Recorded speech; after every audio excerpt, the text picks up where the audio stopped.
Hello everyone, welcome to the English grammar and vocabulary. इस video lecture series में हम करते हैं 20 most repetitive one word substitution जो कि सबसे ज़्यादा एग्जाम में पूछे गए हैं। ये 500 वर्ड सब्स्टिट्यूशंस की सीरीज़ है जिसमें हम काफ़ी लेक्चर पहले कर चुके हैं। अगर आप नए हैं इस चैनल पर तो प्लेलिस्ट में जाकर उन लेक्चर्स को आप देख सकते हैं। साथ ही साथ मैं आपको बता दूँ कि ये जैसे ही सीरीज़ 500 की ख़त्म होगी उसके बाद मैं एक क्वेश्चन आंसर सीरीज़ लेकर आने वाला हूँ जिसमें सिर्फ और सिर्फ यही 500 क्वेश्चंस होंगे और आपके सामने 4 ऑप्शन रहेंगे। तो इसको जैसे ही ये एंड होगी उसके बाद वो सीरीज़ आपके सामने होगी। आइए लेते हैं आज का पहला question. An extreme fear of drowning. Drowning का मतलब क्या होता है? डूबना। तो डूबने से बहुत ज़्यादा डर, दैट इज कॉल्ड एक्वाफोबिया। क्या बोलेंगे आप? एक्वाफोबिया। एक्वाफोबिया का मतलब होता है पानी से डर एक्चुअल में। तो अगर आपसे एग्जाम में पूछ लिया जाए an extreme fear of water, पानी से बहुत ज़्यादा डर, एक्वाफोबिया कहलाता है। दूसरी बात मैं आपको यहाँ बता दूँ, फोबिया जो आपके सामने वर्ड है वो डर से रिलेटेड है। ये जब भी किसी शब्द के साथ लग जाता है डर से रिलेटेड शब्द हो जाता है। कुछ इंपॉर्टेंट शब्द हमारे सामने हैं। अगर मैं आपसे बोलता हूँ बिब्लियोफोबिया तो आप कहेंगे किताबों से डर, क्योंकि बिब्लियो जो है वो बुक के लिए यूज़ किया जाने वाला शब्द है। बिब्लियोफोबिया किताबों से डर कहलाता है। फोबिया की मैंने एक अलग से भी वीडियो बना रखी है, आप जाकर उसको डिटेल में देख सकते हैं। आइए आगे बढ़ते हैं। अगला question, a person who is expert in the use of bow and arrow. एक ऐसा आदमी जो एक्सपर्ट है किसमें? वो एंड एरो का यूज़ करने में। वो एंड एरो का मतलब होता है धनुष एवं बाण, एरो का मतलब बाण, वो का मतलब धनुष। तो एक ऐसा आदमी जो धनुष बाण चलाने में एक्सपर्ट है दैट इज कॉल्ड आर्चर। क्या बोलेंगे आप? आर्चर। आर्चर का मतलब क्या होता है? धनुर्धर होता है। अच्छा, मैं आपको एक चीज़ बता दूं कि किसी भी वर्ड में अगर आर के पहले वोबेल आ रहा है, जैसे यहाँ पर देखिए आर के पहले ए है, तो आप उस आर को प्रोनाउंसिएट नहीं कर सकते हैं, मतलब आप उसको एलिमिनेट कर सकते हैं, सीधा आप इसको आर्चर पढ़ सकते हैं। आगे बढ़ते हैं। A place where arms are kept, जैसे मैंने बोला आर्म्स, आर को प्रोनाउंसिएट नहीं किया, क्यों? क्योंकि इसके पहले एक वोवेल है। A place where arms are kept, एक ऐसी जगह जहाँ पर हथियारों को रखा जाता है, दैट इज कॉल्ड आर्मरी। क्या बोलेंगे आप? आर्मरी। आर्मरी का मतलब क्या होता है? शस्त्रशाला, जहाँ पर आर्म्स को रखा जाता है। आसान है इसको याद करना। अगला, a criminal who illegally set fire to the property. एक ऐसा क्रिमिनल जो इलीगली, देखिए लीगल का मतलब होता है वैध और इलीगल का मतलब होता है अवैध। तो एक ऐसा आदमी जो अवैध तरीके से प्रॉपर्टी को आग लगाता है, मतलब कि एक ऐसा आदमी जो किसी भी चीज़ को देखे और उसको आग लगा दे, दैट इज कॉल्ड आर्सोनिस्ट कहलाएगा। क्या बोलेंगे आप? आर्सोनिस्ट। एसोनिस्ट का मतलब क्या होता है? आगजनी करने वाला, मतलब कि जो चीज़ों में आग लगाता है इलीगली तरीके से। अगला हमारे सामने, muscular weld tubes forming part of the circulatory system by which blood mainly that which has been oxygenated is conveyed। तो ये पूछा जा रहा है कि वो चीज़ें शरीर में जो ट्यूब्स होती हैं जिनके थ्रू ब्लड आपका सर्कुलेट होता है, जो मेनली जिसमें क्या है, विच इज़ ऑक्सीजनेटेड, जिसमें कि ऑक्सीजन मिली हुई है, दैट इज कॉल्ड, क्या बोलेंगे उसको? आर्टरीज। क्या बोलेंगे आप? आर्टरीज। आर्टरीज का मतलब क्या होता है? धमनी होता है। धमनी वो चीज़ होती है जो आपके हार्ट से ब्लड को लेकर जाती है बॉडी के दूसरे पार्ट्स में। किस कौन से ब्लड को? आपने कहा प्योर ब्लड को, है ना। और जो इम्प्योर ब्लड को करती है उसको सिरा बोलते हैं हिंदी में, आपको पता है ये। तो धमनी आर्टरीज कहलाती है और सिरा को इंग्लिश में वीन्स बोलते हैं। जो इम्प्योर ब्लड के बारे में अगर आप पूछ लेंगे, आपसे अगर पूछेंगे तो आप वीन बोलेंगे और प्योर ब्लड के लिए आर्टरीज बोलेंगे। याद रखेंगे इस चीज़ को। आगे बढ़ते हैं। A person who does skilled work, एक ऐसा आदमी जो स्किल्ड मतलब कि निपुण काम करता है। Making things with his hand, एक ऐसा आदमी जो अपने हाथ से निपुण काम करता है, इसका मतलब अच्छी अच्छी कलाकृतियाँ बनाता है, दैट इज कॉल्ड आर्टिसन। क्या बोलेंगे आप? आर्टिसन। आर्टिसन का मतलब क्या होता है? शिल्पकार। शिल्पकार जो अपने हाथों से ही कलाकृतियाँ बनाता है। अगला हमारे सामने, रफनेस, हार्नेस, इल टेम्पर या इरिटेबिलिटी। ये ऐसा है, रफनेस या फिर हार्डनेस या फिर इल टेम्पर या फिर इरिटेबिलिटी। इरिटेबिलिटी का मतलब भी क्या होता है? चिड़चिड़ापन। तो उसको क्या बोलते हैं? एस्पिरिटी। क्या बोलेंगे आप? एस्पिरिटी। एस्पिरिटी का मतलब भी होता है चिड़चिड़ापन या फिर कठोरता। ये एक प्रकार का नाउन है। आगे बढ़ते हैं। To give somebody something that he can use और सम वर्क और रिस्पॉन्सिबिलिटी, किसी को कोई ऐसी चीज़ देना जिस पर कि उसको काम करना है उसको जिम्मेदारी से उस पर काम कर सकता है वो, मतलब कि वो चीज़ उसको दे देना, दैट इज कॉल्ड असाइन करना। क्या बोलेंगे आप? असाइन। असाइन का मतलब क्या होता है? सौंपना। इसमें क्या होता है, मान लीजिए कोई एक ऑर्गेनाइजेशन है ना, यहाँ का ये मैनेजर है या लीडर है, तो इसने एक काम किसी को दे दिया, तो उसी चीज़ को बोलते हैं असाइन करना। मतलब कि कोई भी काम किसी को दे देना असाइन करना कहलाता है। आपने काफ़ी बार सुना भी है। इसी से एक शब्द बना है नाउन असाइनमेंट, है ना। असाइनमेंट नाउन हो जाता है, जबकि असाइन एक वर्ब है। अगला हमारे सामने, an official group of people who have joint together for a particular purpose. Official group of people, है ना, लोगों का ऑफिशियल ग्रुप जो क्यों बनाया गया है? किसी पर्टिकुलर चीज़ पर काम करने के लिए, किसी पर्टिकुलर पर्पस पर जो लोगों का ग्रुप बनाया जाता है, दैट इज कॉल्ड एसोसिएशन। क्या बोलेंगे आप? एसोसिएशन। एसोसिएशन का मतलब यहाँ पर संगति दिया हुआ है।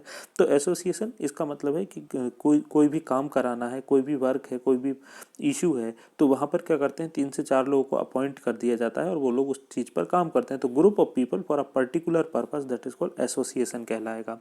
आगे बढ़ते हैं। A positive declaration intended to give confidence. एक पॉजिटिव डिक्लेरेशन, पॉजिटिव का क्या मतलब है? सकारात्मक। डिक्लेरेशन, डिक्लेयर करना मतलब कि अपनी तरफ से कोई बात बोलना। इंटेंड मतलब कि एक इंटेंड मतलब होता है इरादा। To give confidence, that is called assurance. क्या बोलेंगे आप? एश्योरेंस। एश्योरेंस का मतलब क्या होता है? आश्वासन देना। इसका क्या मतलब है? जब कोई इंसान परेशान है और आप जाकर उसको एक क्या करते हैं, एक पॉजिटिव डिक्लेरेशन, क्यों? उसको कॉन्फिडेंस जगाने के लिए, हाँ तेरे साथ मैं हूँ, उसी को तो बोलते हैं एश्योरेंस। या फिर आप कोई भी काम से, आपसे कोई कोई कुछ पूछ रहा है, कोई भी काम करवाना चाहता है, तो आप बोलते हैं मैं आपको एश्योर करता हूँ या एश्योरेंस देता हूँ, मतलब कि आश्वासन देना, एक पॉजिटिव इंटेंस। याद रखेंगे आप इस शब्द को।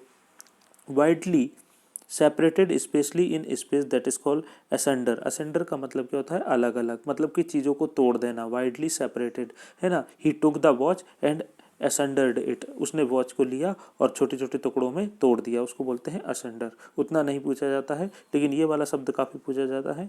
And act of trying to do something difficult. कोई डिफिकल्ट चीज़ करने की कोशिश करना, ओपन विद नो सक्सेस, लेकिन कई बार उसमें सक्सेस नहीं मिलती है। जैसे आप एग्ज़ाम भी देते हैं तो कई बार हम सक्सेस नहीं होते हैं, तो हम क्या बोलते हैं? ये मेरा फर्स्ट अटैम्प्ट है, सेकंड अटैम्प्ट है, तो उसको क्या बोलते हैं? And act of trying to do something, कुछ करने की कोशिश करना, लेकिन अक्सर वही चीज़ विद नो सक्सेस, मतलब कि उसमें अक्सर सक्सेस नहीं मिलती है। हमेशा नहीं बोला है, ऑफन बोला है, that is called attempt. Attempt का मतलब क्या होता है?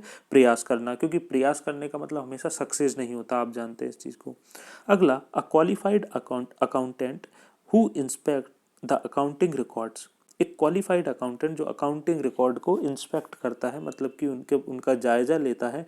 And practice of a business या फिर अदर ऑर्गेनाइजेशन, जो किसी बिजनेस या ऑर्गेनाइजेशन में काम करता है, दैट इज कॉल्ड ऑडिटर कहलाता है। क्या बोलेंगे आप? ऑडिटर। ऑडिटर का मतलब क्या होता है? लेखा परीक्षण। जो हिसाब किताब का ध्यान रखता है उसी को ऑडिटर बोलते हैं। आपने सुना भी है ऑडिटर जनरल ऑफ इंडिया, ये आपकी सरकार के बही खाते को देखता है। इसी प्रकार छोटे छोटे ऑर्गेनाइजेशन में भी अपने अपने ऑडिटर होते हैं। ऑडिटर क्या होता है? लेखा परीक्षक, है ना। आगे बढ़ते हैं। अगला शब्द काफ़ी इंपॉर्टेंट है, a ruler who has complete power. एक ऐसा व्यक्ति, कंप्लीट पावर का यहाँ पर मतलब है कि देश की सारी शक्तियाँ उसी में है, दैट इज कॉल्ड ऑटोक्रेट। क्या बोलेंगे आप? ऑटोक्रेट। ऑटोक्रेट का मतलब अनियंत्रित शासक क्यों बोला है? क्योंकि ये इसके पास ही सारी शक्तियाँ हैं और ये एक प्रकार का क्या है? जबरदस्ती का शासक है और कोई शासन नहीं कर सकता, ऑटोक्रेट कहलाता है। देखिए, इसको सर्वशक्तिमान से कंफ्यूज नहीं करना है। ऑटोक्रेट और सर्वशक्तिमान दोनों अलग अलग चीज़ है। A ruler who has complete power, country की पूरी पावर है और एक प्रकार से तानाशाह की तरह से ये आपका क्या कर रहा है? शासन करता है, दैट इज कॉल्ड ऑटोक्रेट। एक ही व्यक्ति में सारी शक्तियां निहित होना। अगला, an official examination of a dead body by a doctor in order to discover the cause of death. एक ऑफिशियल एग्जामिनेशन किसका? डेड बॉडी का, मृत शरीर का, किसी डॉक्टर के द्वारा मृत्यु के कारण का पता लगाने के लिए, दैट इज कॉल्ड ऑटोप्सी। क्या बोलेंगे आप? ऑटोप्सी। ऑटोप्सी का मतलब क्या होता है? शव परीक्षण। तो आपके दिमाग में आ गया होगा फिर पोस्टमार्टम क्या होता है। देखिए, पोस्टमार्टम, पोस्ट का मतलब क्या होता है? बाद में, मॉर्टम मतलब मृत्यु के, तो पोस्टमार्टम मृत्यु के बाद किया जाता है। लेकिन ये एक प्रकार का जो ऑटोप्सी है ये भी मृत्यु के बाद ही होता है, लेकिन ये क्या है? ऑफिशियल एग्जामिनेशन है। ऑफिशियल एग्जामिनेशन मतलब ये एक ऑफिशियल टर्म है, ऑटोप्सी कहलाता है। अगर हम बात करें बायोप्सी, तो बायोप्सी क्या होती है? ये भी आपके सामने एग्जाम में शब्द पूछा जाता है। बायोप्सी क्या होती है? शरीर से थोड़ा सा पार्ट निकालना और फिर उसका एग्जामिनेशन करके बीमारी का पता लगाना बायोप्सी कहलाता है। मान लीजिए आपको कोई बीमारी है तो क्या करते हैं डॉक्टर लोग, थोड़ा सा स्पेसिमेन का मतलब क्या होता है, नमूना, थोड़ा सा स्पेसिमेन आपकी बॉडी से लेना और उसके ऊपर एग्जामिनेशन करना बायोप्सी कहलाता है। To find the cause of disease, है ना, रोग का पता लगाने के लिए, जबकि ऑटोप्सी क्या है, to find the cause of death, death का पता लगाने के लिए। आइए आगे बढ़ते हैं। काफ़ी इंपॉर्टेंट शब्द हमारे सामने, having an extreme desire for wealth, धन की बहुत ज़्यादा इच्छा, दैट इज कॉल्ड एवेरिस्कियस। क्या बोलेंगे आप, एवेरिस्कियस। एवेरिस्कियस का क्या मतलब होता है, लालची, है ना। एवराइज वो पर्सन हो जाएगा आपके सामने, है ना। तो एवेरिस्कियस का मतलब क्या होगा, एक्सट्रीम डिजायर फॉर वेल्थ, याद रखेंगे AVA। अगला हमारे सामने है a strong feeling of not liking somebody, किसी को बहुत ज़्यादा नफरत करने की फीलिंग, नॉट लाइकिंग मतलब किसी से नफरत करना, समथिंग या somebody, that is called aversion. क्या बोलेंगे आप, एवर्जन। एवर्जन का मतलब क्या होता है, घृणा, ये भी पूछा जाता है एग्जाम में। अगला आपके सामने अ रूल या principle that most people believe to be true, एक ऐसा नियम या प्रिंसिपल या सिद्धांत जिसको मैक्सिमम लोग सही समझते हैं, दैट इज कॉल्ड एक्सियम। क्या बोलेंगे आप, एक्सियम। एक्सियम का मतलब होता है नीति वचन या नीति सूत्र। अच्छा, इसकी जगह पर एग्जाम में मैं आपसे पूछता हूँ कि अगर ये आता है तो मैक्सिमम देखा गया है ऑप्शन में मैक्सिम, मैक्सिम सही आंसर होता है, क्योंकि एक्सियम उतना नहीं आता ऑप्शन में। मैक्सिम का मतलब भी होता है नीति वचन। अब आपको मैं बता दूं कि जब आप कई बार क्या करते हैं, फेसबुक चलाते हैं, व्हाट्सएप चलाते हैं, इंस्टा चलाते हैं, तो जो छोटी छोटी ज्ञान की बातें नहीं लिखी आती, हाँ या ना, जिसको हम सही मान लेते हैं हमेशा, उन्हीं को मैक्सिम बोलते हैं, नीति वचन बोलते हैं। तो एक्सियम या फिर नीति वचन। आगे बढ़ते हैं। A man who remains unmarried, एक ऐसा आदमी जिसकी अभी तक शादी नहीं हुई, दैट इज कॉल्ड बैचलर कहलाएगा, अविवाहित कहलाएगा। क्या बोलेंगे आप, बैचलर। अच्छा, और भी आपको शब्द पढ़ने को मिलेंगे, सेलिबेसी वगैरह। सेलिबेसी का मतलब भी होता है कि जो इंसान जो कभी भी फिजिकल रिलेशन में नहीं पड़ा हो, सेलिबेट कहलाता है। ये आएगा, आगे भी शब्द आएगा, अभी देखेंगे। हु रिमेन अनमैरिड, एक ऐसा आदमी जिसने शादी नहीं की है, दैट इज कॉल्ड बैचलर कहलाएगा, अविवाहित कहलाएगा।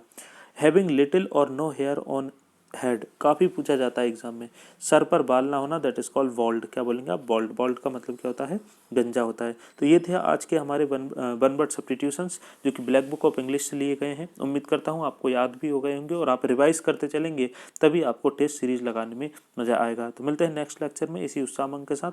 आप इसको लाइक ज़रूर करें। Thank you so much.